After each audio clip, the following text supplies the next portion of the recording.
to ensure. But let me ask you about the IPOB agitation. Simon Ekpa, for example, you've told me before that you're working with the foreign authorities to ensure. But now, what updates do you have now? No, I think the Finnish government have their own procedure they're going through. The Nigerian government have forwarded all the relevant documents, exhibits, and everything about what's going on. So I'm sure I'm sure justice will be done. So it looks like it's taking longer than necessary. Well, it's not our country; it's a sovereign country. They have their own procedures, so they have to follow their own procedures. Ours is to ensure that we follow up and make sure that we monitor what's being done. But I'm sure they will do, because we have been able. I think the Attorney General did a fantastic job, and the Minister of Foreign Affairs and the Minister of Defense, together with the Office of the National Security Advisors, comprehensive things were done. Exhibits were forwarded that will enable them to be able to take action. How dangerous was Simon Ekpa's activities and all allied or related to your office and to the Nigerian society? Very dangerous. Innocent people were killed just by his utterances. And so we needed to stop that. And that's immediately they picked him, you see that it has gone down. There are people like him that also doing those things, were also equally going after them, both outside and within. There are people that benefit. The funny thing about the country is that some people think everything is about politics. There are individuals that feel if there is peace, then maybe the government is doing too well, and then people want to applaud. So some people intentionally want to make sure that the country remains ungovernable. There's strife everywhere, but innocent people are killed. If you want to be a leader and you are praying for some people to be killed just because you want to come in, I think there's a problem somewhere. So the agitation in the Southeast region, I mean, you have mentioned that it is not only the fight, but there are other measures. Yeah. Do you think that the release of Nnamdi Kanu might help the situation? Well, I don't know. I think the federal government is considering all options, and I think that's a decision, that's a political decision. It's not our own decision. Our own decision is to stop the killing, to ensure that we secure the communities and that they're free.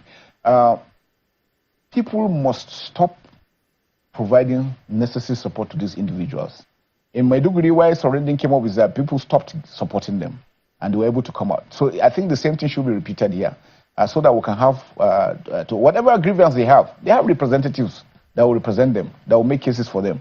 But besides that, we're always using the kinetic and the non-kinetic. It's not only about force. The non-kinetic aspect is also working. Like I mentioned, the kinetic effort is just about 30%. Non-kinetic is almost 70-65% of the whole solution. So we're also working towards that. The federal government is working with the opinion leaders, with stakeholders in the Southeast, to ensure that they let them come together and discuss and be able to call this and stop this wanton killing. Those guys doing the killing, you wonder what they're doing for. They are just killing people randomly. Breaking news. Gunmen attack commercial vehicles in Imo by passengers and set several vehicles ablaze. Good morning, good afternoon, good evening, wonderful people, lots of freedom. You're highly welcome to this wonderful YouTube platform.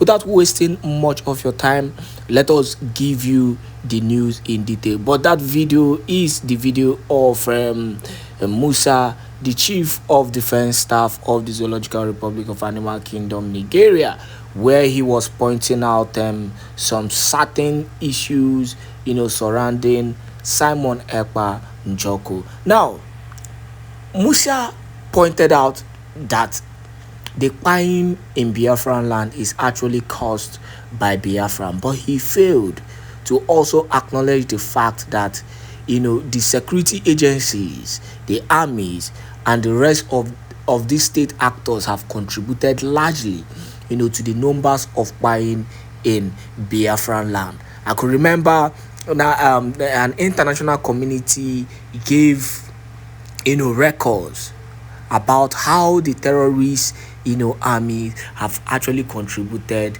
to the insecurity happening in Biafraland. Even Huriwa, the Human Rights Association spoke concerning this act of terrorism being caused by the zoo army. But going away from the issue of Musa, because we want to link it to the event that happened in Imo State recently, and that is the attack on commercial vehicle that has left at least nothing less than 15 persons being sent to judgment, and it is actually painful, seeing this kind of insecurity happening in eastern south part of the country continuously. Now, without wasting much of your time, let us go straight up to the news. The news in details.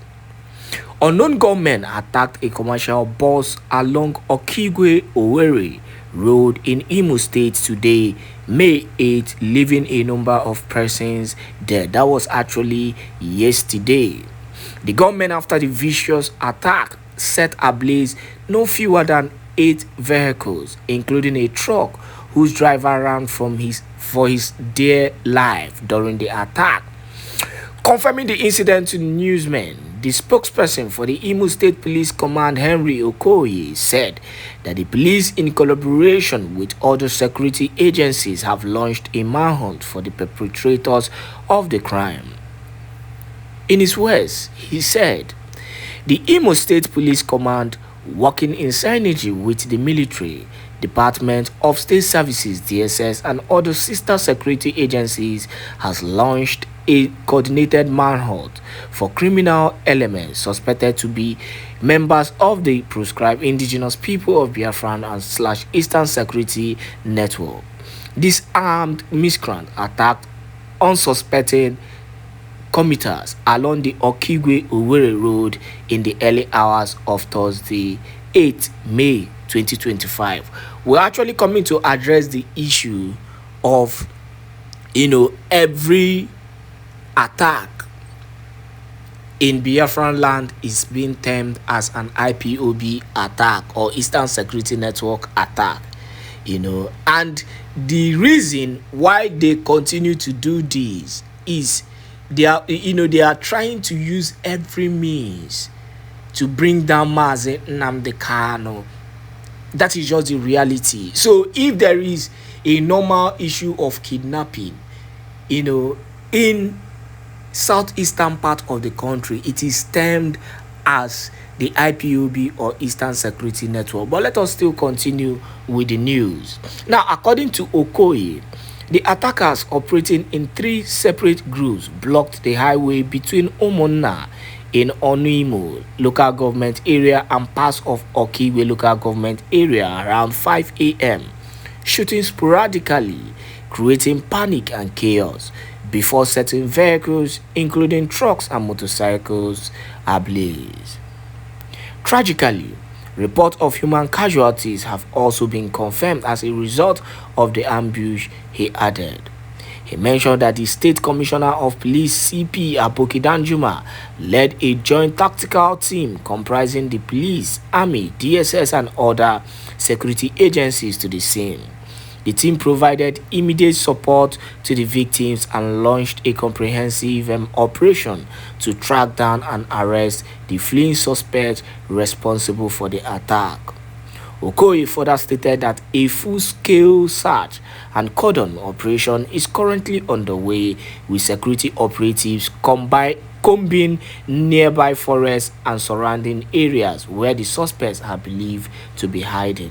He assured the public that the operation would continue until all perpetrators are apprehended and brought to justice. So, the CP, who is actually shameless in lying, have not really found out the people who perpetrated this attack, but yet he is calling, he has concluded that the people who perpetrated the attack are IPOB member.